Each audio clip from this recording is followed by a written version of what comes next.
Hi friends, मैं आज discuss करने जा रहा हूँ दिसंबर सीटेट 2021 का 1 जनवरी 2022 में हुआ पेपर, फर्स्ट पेपर शिफ्ट 1 में जो हुआ था उसको मैं डिस्कस करने जा रहा हूँ, उसके आंसर से डिस्कस करने जा रहा हूँ। ये आप देख सकते हैं, पहला क्वेश्चन यहाँ पे दिया हुआ है और यहाँ जो ऑप्शन है चूज एन ऑप्शन, ये कैंडिडेट द्वारा सेलेक्टेड आंसर है। ये राइट आंसर हो ये ज़रूरी नहीं है और मैं आपको बताने जा रहा हूँ कि इसका सही आंसर मेरे अनुसार क्या होगा। हालांकि ऑफिशियल सीटेट का जो आंसर की है वही मान्य होगा। ओके, तो पहला क्वेश्चन है, अगर विद्यार्थी अपने कार्य की सफलता को आंतरिक कारणों पर आरोपित करते हैं तो उनमें डैश की भावना उत्पन्न होती है। क्या भावना उत्पन्न होती है? तो पहला ऑप्शन है उत्कंठा, दूसरा गर्व, तीसरा शर्म और चौथा गुस्सा। देखिए, जब विद्यार्थी अपने कार्य की सफलता को अपने ही अंदर के किसी कारण को के ऊपर जो है आरोपित करेंगे तो उनमें गर्व की भावना आएगी। इसलिए दूसरा ऑप्शन जो है वो सही है कि विद्यार्थी में गर्व की भावना उत्पन्न होगी। सेकंड नंबर क्वेश्चन, समावेशी शिक्षा से अभिप्राय क्या है? पहला ऑप्शन है, EWS का आरक्षण केवल सरकारी विद्यालयों में ही उपलब्ध करवाया जाए? बिल्कुल नहीं। सरकारी विद्यालयों में केवल अंग्रेजी भाषा पढ़ाई? बिल्कुल नहीं। दिव्यांग छात्रों को सिर्फ विशेष विद्यालयों, देखिए विशेष विद्यालयों में दिव्यांग छात्रों को पढ़ाने की बात विशेष शिक्षा करता है, समावेशी शिक्षा नहीं करता है, स्पेशल एजुकेशन करता है। इंक्लूसिव एजुकेशन में क्या है? इंक्लूसिव एजुकेशन में है कि योग्यताओं से परे होकर के, योग्यताओं से ऊपर उठ करके सभी बच्चों को गुणवत्तीय शिक्षा उपलब्ध करवाई जाए। तो चौथा नंबर ऑप्शन जो है वो इस दूसरे नंबर क्वेश्चन का सही आंसर है। और तीसरा नंबर क्वेश्चन देखिए, तीसरा नंबर क्वेश्चन है, शिक्षा के प्राथमिक स्तर पर बहुसंवेदनीय उपागम के इस्तेमाल को प्रोत्साहित करना चाहिए। क्यों करना चाहिए? क्योंकि यह बच्चों में आज्ञापरायणता पैदा करता है? नहीं, बिल्कुल नहीं। यह अध्यापक के निर्देश अवधि का काफ़ी समय बचाता है? ये लॉजिकल है। यह अधिगम को और अधिक प्रभावशाली बनाता है? बिल्कुल सही। ये देखिए, बहुसंवेदनीय उपागम जब आप इस्तेमाल करेंगे तो अधिगम, बच्चे का जो अधिगम है वो और अधिक ज़्यादा प्रभावशाली बनेगा, आसानी से सीखेगा बच्चा। चौथा नंबर ऑप्शन है, यह कुछ बच्चों को शिक्षा से वर्जित करने के मौके देता है? नहीं, ये भी नहीं होगा। तो तीसरा नंबर ही ऑप्शन बेस्ट आंसर है। थर्ड नंबर क्वेश्चन का आंसर नंबर 3 होगा। फोर्थ नंबर क्वेश्चन, एक बच्चे में दूसरे की नियत और इच्छाओं को समझने की योग्यता है, यह बुद्धि के किस स्वरूप को दर्शाती है? देखिए, बच्चा जो है वह दूसरे की इच्छा और दूसरे की नियत को समझ पाता है, इसलिए उसमें इंटरपर्सनल इंटेलिजेंस है। इंटरपर्सनल इंटेलिजेंस को हिंदी में अंतःवैयक्तिक बुद्धि कहते हैं, जो ऑप्शन नंबर 1 में दिया गया है। तो ऑप्शन नंबर 1 इसका सही आंसर है। मैं आ जाता हूँ अब पाँचवें नंबर क्वेश्चन पे। पाँचवें नंबर क्वेश्चन में डैश समाजीकरण का प्राथमिक और डैश समाजीकरण का द्वितीयक कारक है।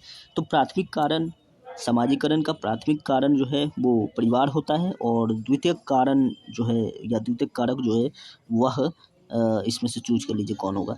तो पहले कारक में तो परिवार ही सही है और दूसरे कारक में विद्यालय सही है। तो चौथा नंबर ऑप्शन इसका सही जवाब है पाँचवें नंबर क्वेश्चन का। छठा नंबर क्वेश्चन, छठे नंबर क्वेश्चन में एक अध्यापिका बच्चों को फ़ोन नंबर रखने के लिए फ़ोन नंबर के 10 अंकों को 3-4 अंकों के समूह में बांट करके याद करना सुझाती है। तो इस तरीके से बांट करके याद करने को क्या कहा जाएगा? अध्यापिका द्वारा यह सुझाई गई रणनीति क्या कहलाएगी? यह खंडीकरण कहलाएगी, खंडीकरण। तो अब आते हैं सातवें नंबर क्वेश्चन पे। सातवां नंबर क्वेश्चन है, सतत एवं समग्र मूल्यांकन का प्राथमिक उद्देश्य क्या है? सतत एवं समग्र मूल्यांकन को ही इंग्लिश में जो है कंटिन्यूअस एंड कम्प्रिहेंसिव इवैल्यूएशन कहते हैं, ठीक है। तो CCE का प्राथमिक उद्देश्य क्या है? छात्रों की समझ को आंकड़ा और पाठ्यक्रम तथा शिक्षा शास्त्र को इसके अनुरूप या अनुसार रूपांतरित करना, ये बिल्कुल सही आंसर है पहला नंबर। छात्रों को किसी विषय में सफल और विफल घोषित करना, ये नहीं होगा। छात्रों का उनके प्रदर्शन के अनुसार वर्गीकरण करना, नहीं होगा। छात्रों के प्रदर्शन की एक दूसरे से तुलना करना, ये भी नहीं होगा। तो पहला नंबर ऑप्शन ही सही आंसर है। आठवें नंबर क्वेश्चन पे आ जाते हैं। आठवें नंबर क्वेश्चन में दे रहा है कि निम्न में से कौन सा युग्म सामाजिक संरचनात्मक उपागम के अनुसार छात्रों के पढ़ने को सुसाध्य करता है। छात्रों के पढ़ने को सुसाध्य करता है। देखिए पहला ऑप्शन सलमा विद्यार्थियों को नए शब्द सिखाने के लिए फ्लैश कार्ड का उपयोग करती है और उनके सही उत्तरों के लिए उन्हें टॉफी देकर पुरस्कृत करती है। ये बात सही हो सकता है कि बच्चे को जो फ्लैश कार्ड दिखा करके पढ़ने को कहती है और पढ़ने पर सही पढ़ते हैं तो उनको पुरस्कृत करती है। प्रारंभिक विविध प्रकार की पुस्तकें अपने विद्यार्थियों को पढ़ने के लिए देती है।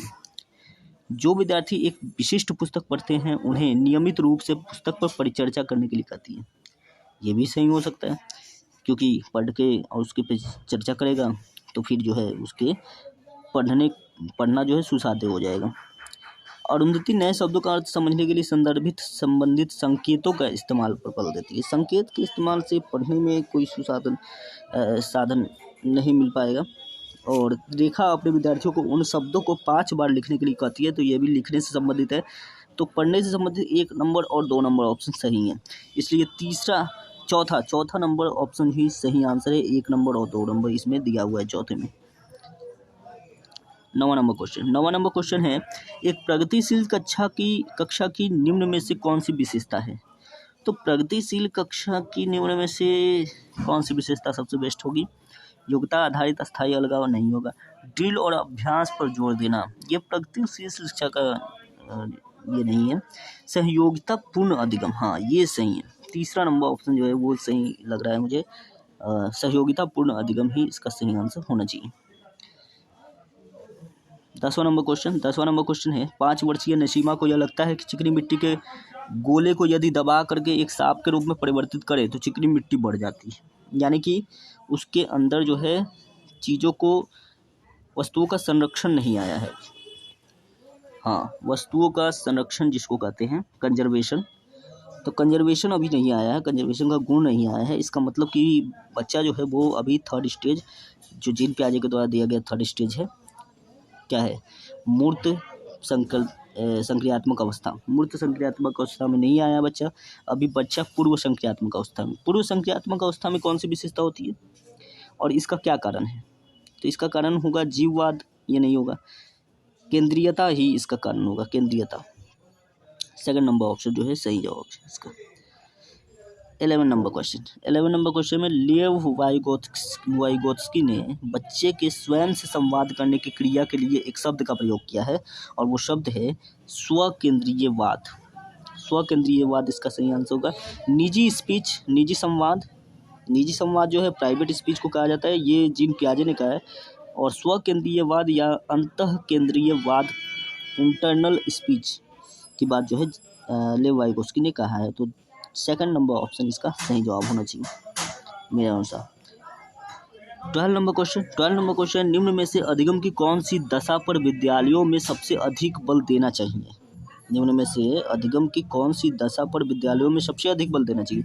दूसरों का निष्क्रिय अनुकरण नहीं, बच्चे दूसरों का निष्क्रिय अनुकरण इस पर बल नहीं देना चाहिए। उद्दीपन अनुक्रिया संबंधों द्वारा व्यवहार का अनुबंधन, ये भी नहीं होगा। परिवेश से सहभागिता द्वारा कौशलों का और ज्ञान का अर्जन, हाँ ये सही है, बिल्कुल सही है कि विद्यालयों को ये बल देना चाहिए कि बच्चे परिवेश से सहभागिता करके कौशलों को सीखें और ज्ञान का अर्जन करें। 3rd नंबर ऑप्शन इसका सही जवाब है 12 नंबर क्वेश्चन का। अब 13 नंबर क्वेश्चन बताते हैं। 13 नंबर क्वेश्चन है, अपनी कक्षा के लिए मूल्यांकन पद्धति तय करने से पहले एक शिक्षक को किन बातों पर विचार करना चाहिए। मूल्यांकन पद्धति तय करने से पहले अपने एक शिक्षक को जो है इन बातों पर ध्यान देना चाहिए कि मेरे अलावा इन परिणामों का उपयोग और कौन कौन करेगा। हाँ, इस बात पर ध्यान देना चाहिए। विशिष्ट छात्रों के अधिगम वक्र का पता लगाने का सर्वोत्तम तरीका क्या है, यहाँ ये भी बात पे ध्यान देना चाहिए। कौन सा तरीका अध्यापिका को स्वयं के शिक्षा शास्त्र पर चिंतन करने में मदद करेगा, ये नहीं ध्यान देना चाहिए आई थिंक तो, क्योंकि दूसरे अध्यापिका के बारे में हम क्यों सोचें। ठीक है, दूसरे अध्यापिका या अध्यापक जो हैं वो स्वयं के शिक्षा शास्त्र पर अपना खुद का प्रयास करेंगे, हम मूल्यांकन पद्धति बनाएंगे तो इसमें उसका ध्यान देना जरूरी नहीं है। कौन सी विधि छात्रों को उच्चतम अंक प्रदान करने में मदद करेगी, तो ये भी ऑप्शन सही नहीं है। उच्चतम अंक को प्राप्त करने की बात की जाए तो भी ये तो ऑप्शन बिल्कुल गलत हो जाता है। तो चौथा ऑप्शन तो बिल्कुल गलत हो जाता है। और चौथा ऑप्शन जो है पहले ऑप्शन, दूसरे ऑप्शन, तीसरे ऑप्शन तीनों में है। पहले और तीसरे और चौथे तीनों में है। दूसरा ऑप्शन ही जो है जिसमें चौथा नंबर नहीं है, इसलिए दूसरा ही नंबर सही इसका आंसर होना चाहिए। 13 नंबर का option number 2 is the right answer. 14th number का क्वेश्चन देखिए। 14th नंबर क्वेश्चन है, निम्न में से अधिगम का कौन सा परिप्रेक्ष्य यह कहता है कि ठोस प्रलोभनों और पुरस्कारों द्वारा विद्यार्थियों को सिखाने के लिए अभिप्रेरित किया जा सकता है। देखिए, ठोस प्रलोभनों और पुरस्कारों द्वारा विद्यार्थियों को सिखाने की बात जो है वह क्रिया प्रसूत सिद्धांत जो है स्किनर द्वारा जो दिया गया है उसमें भी पुरस्कार की बात की जाती है। तो व्यवहारवादी खास करके इसका बात करते हैं, तो व्यवहारात्मक परिप्रेक्ष्य ही इसका सही आंसर होगा। तो 14वें नंबर का क्वेश्चन का आंसर जो है 2 नंबर ऑप्शन है। 15 नंबर क्वेश्चन है, लॉरेंस कोहलबर्ग के अनुसार 7-8 वर्षीय बच्चों में नैतिक निर्णय लेने का आधार क्या है। लॉरेंस कोहलबर्ग के अनुसार 7-8 वर्ष का बच्चा जो है वो तो अभी सेकंड लेवल में पहुंचा होगा, ठीक है। फर्स्ट लेवल में क्या है, फर्स्ट लेवल में है दंड और आज्ञा पालन, ठीक है। और दूसरा जो है वो है म्यूचुअल एक्सचेंज, तो ये दोनों नहीं होगा। और सेकंड लेवल में जो है वो good boy bad boy, good boy good girl की अवधारणा, और इसके बाद जो है सामाजिक व्यवस्था बनाए रखना, ठीक है, रूल एंड ऑर्डर। तो चौथा नंबर ऑप्शन जो है इसका सही आंसर है, क्योंकि 7-8 वर्ष का बच्चा जो है दूसरे लेवल में होता है और इसलिए सामाजिक व्यवस्था बनाए रखना, रूल एंड ऑर्डर वाला ऑप्शन जो है वो सही होगा। इसका सही आंसर चौथा नंबर ऑप्शन है 15वें नंबर क्वेश्चन का। 16वां नंबर क्वेश्चन में है, एक शिक्षक होने के नाते आप अपने छात्रों में समस्या समाधान क्षमताओं को किस प्रकार सुसाध्य कर सकते हैं। समस्या समाधान क्षमताओं को सुधार करना है, उसको सुसाध्य बनाना है, आसान बनाना है। तो निष्क्रिय रटन पद्धति के इस्तेमाल को बढ़ावा देंगे? नहीं, बिल्कुल नहीं। रटने की पद्धति को बढ़ावा देना ही नहीं है। अपने विद्यार्थियों में डर की भावना पैदा करेंगे? नहीं, बिल्कुल नहीं। समस्याओं के हल हेतु अटल तरीके के इस्तेमाल को बढ़ावा देंगे? अटल तरीके का मतलब क्या, एक ही तरीके पर अडिग हो जाएंगे कि समस्या को सिर्फ एक ही तरीके से हल करो? नहीं, इसको भी नहीं। समरूपों के इस्तेमाल को बढ़ावा देंगे, ये सही है। चौथा number option is the right answer. 16वें नंबर क्वेश्चन का चौथा नंबर ऑप्शन राइट आंसर। 17वां नंबर क्वेश्चन जो है वह अभिकल्पना और कारण पे ये है आधारित है। तो अभिकल्पना क्या है, पढ़ाते समय एक शिक्षक को पाठ्य सामग्री को दर्शाने के विभिन्न तरीके अपनाने चाहिए, और इसका कारण जो है वो दिया हुआ है कि शिक्षक को अधिगमकर्ताओं की विविध आवश्यकताओं के लिए अपने शिक्षा शास्त्र को उनके अनुकूल बनाना चाहिए। हाँ, बिल्कुल सही है, कारण जो है वो सही है। अभिकल्पना जो है पढ़ाते समय कि शिक्षक को पाठ्य सामग्री को दर्शाने के लिए विभिन्न तरीका अपनाने चाहिए। तो ये जो है इसका कारण जो है वो सही लग रहा है, कारण जो है वो भी सही लग रहा है। तो इसलिए हम दूसरे नंबर ऑप्शन के साथ जाना चाहेंगे। दूसरा नंबर ऑप्शन है कि अभिकल्पना और रीजन दोनों ही सही हैं, और रीजन जो है वो अभिकल्पना की सही व्याख्या करता है। तो दूसरा नंबर ऑप्शन के साथ हम जाना चाहेंगे, और ऑफिशियल आंसर क्या होगा ये देखा जाएगा जब ऑफिशियल आंसर सीट आएगा। मेरे अनुसार दूसरा नंबर ऑप्शन 17वें नंबर क्वेश्चन का सही है। 18वां नंबर क्वेश्चन है, निम्न में से कौन सा कथन सही है। तो निम्न में से कौन सा कथन सही है। पहला नंबर ऑप्शन है, बच्चों का विकास केवल आनुवांशिकता पर आधारित है? बिल्कुल नहीं। बचपन वह अवधि जिसे 10 विभिन्न बिल्कुल नहीं। बच्चों का विकास एक सामाजिक सांस्कृतिक परिप्रेक्ष्य में होता है? हाँ, ये सही है। बच्चों की सोच सामाजिक अंतःक्रिया से प्रभावित नहीं होती है? बिल्कुल गलत। तो तीसरा नंबर ऑप्शन जो है वो सही है। तो इसलिए 18वें नंबर क्वेश्चन का आंसर जो है थर्ड होगा। 19वां नंबर क्वेश्चन पर बढ़ते हैं। 19वां नंबर क्वेश्चन है, छोटे बच्चे ज्ञान की संरचना और अर्थ किस प्रकार निकालते हैं। सक्रिय अन्वेषण के द्वारा? बिल्कुल सही है, जिन पे आज भी कहते हैं। खेल के द्वारा? हाँ, बच्चे खेल में भी जो है कुछ ज्ञान का संरचना और अर्थ निकालते हैं। पदार्थों पर क्रिया और प्रयोग द्वारा? बिल्कुल सही। और सहपाठियों और वयस्कों से सहभागिता द्वारा? ये तो बिल्कुल सही, वाइगोस्की का। तो इसलिए चारों ऑप्शन ही इसमें सही हैं, तो ऑप्शन नंबर थर्ड इसका सही आंसर होगा।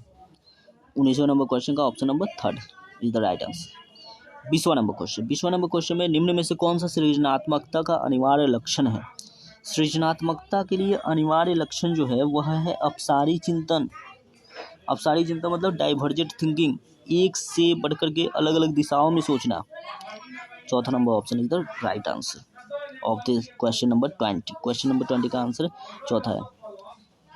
21वां नंबर क्वेश्चन, राष्ट्रीय शिक्षा नीति 2020 में निम्न में से कौन सा कथन प्रस्तावित है? द्विभाषीय उपागम विद्यार्थियों में उलझन पैदा करता है? बिल्कुल नहीं। अपनी मातृभाषा में शिक्षित होना शैक्षिक और औद्योगिक में बाधक है? उन्नति में क्यों बाधक हो गई? बाल विद्यार्थियों के लिए बहुभाषी होने के उच्च संज्ञानात्मक लाभ हैं। हाँ, ये सही है। विद्यालयों को बच्चों को अंग्रेजी भाषा की प्रथम भाषा के रूप में सीखने पर और बोलने के लिए प्रोत्साहित करना चाहिए, ये गलत है। तो अंग्रेजी को क्यों प्रथम भाषा के रूप में जो है सिखाएंगे? थर्ड नंबर ऑप्शन जो है वो सही है। 21 नंबर क्वेश्चन का third number option is the right answer. 22वां नंबर क्वेश्चन है। 22वां नंबर क्वेश्चन है कि निम्नलिखित में से कौन सा सार्थक अधिगम को सुसाध्य करेगा? सार्थक अधिगम को सुसाध्य रट्टा मारकर तो बिल्कुल नहीं करेगा। आप कक्षा में संदर्भ रहित अधिगम दीजिएगा, संदर्भ रहित, कॉन्टेक्स्ट से एकदम हटके, बिल्कुल गलत। एक समस्या पर विविध तरीकों से विचार करने के लिए प्रोत्साहित किया जाएगा, बिल्कुल सही।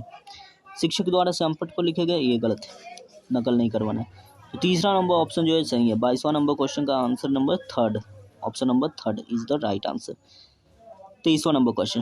23वां नंबर क्वेश्चन है, एक बच्ची लिखाई में निरंतर कठिनाई का सामना करती है, उसे अक्षर बनाने में, शब्दों के बीच अंतराल करने में चुनौती महसूस होती है।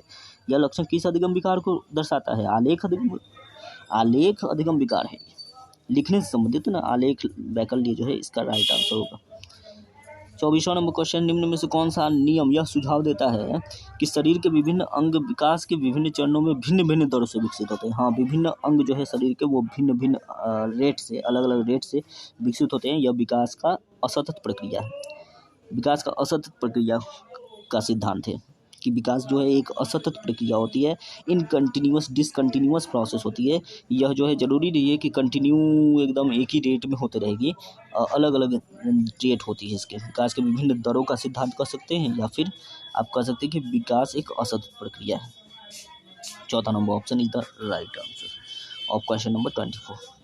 क्वेश्चन नंबर 25 पे बढ़ते हैं। 25 नंबर क्वेश्चन है, बच्चे अक्सर विभिन्न संकल्पनाओं के बारे में वैकल्पिक संकल्पनाएं और भ्रांतियां गठित कर लेते हैं। इस संदर्भ में निम्न में से कौन सा कथन सही नहीं है? एक अध्यापिका को सुनिश्चित रूप से इन वैकल्पिक संकल्पनाओं और भ्रांतियों पर गौर करना चाहिए, क्योंकि ये सीखने सिखाने में महत्वपूर्ण है। तो ये तो ऑप्शन सही है। मतलब ये बात जो है वो सही है कि अध्यापिका को जो है वह उनके संकल्पनाओं और भ्रांतियों पर गौर करना चाहिए, क्योंकि ये महत्वपूर्ण है। दूसरा नंबर बात जो है वो बच्चों और वयस्कों में वैकल्पिक संकल्पनाओं और भ्रांतियों का गठन बहुत स्वाभाविक है, ये भी बात सही है। एक अध्यापिका को बच्चों द्वारा गठित वैकल्पिक संकल्पनाओं और भ्रांतियों को सख्त रूप से हतोत्साहित करना चाहिए, ये बात गलत है। तीसरा number option is the right answer. ठीक है, तो 25वां नंबर क्वेश्चन का आंसर नंबर थर्ड। 26वां नंबर क्वेश्चन, विद्यार्थियों में व्यक्तिगत विभिन्नताओं को पूरा करने के लिए एक शिक्षक को क्या करना चाहिए? मानकीकृत पद्धतियों और आकलन के तरीकों का उपयोग करना चाहिए? नहीं, केवल मानकीकृत नहीं। पेपर पेंसिल आधारित प्रश्नों? नहीं।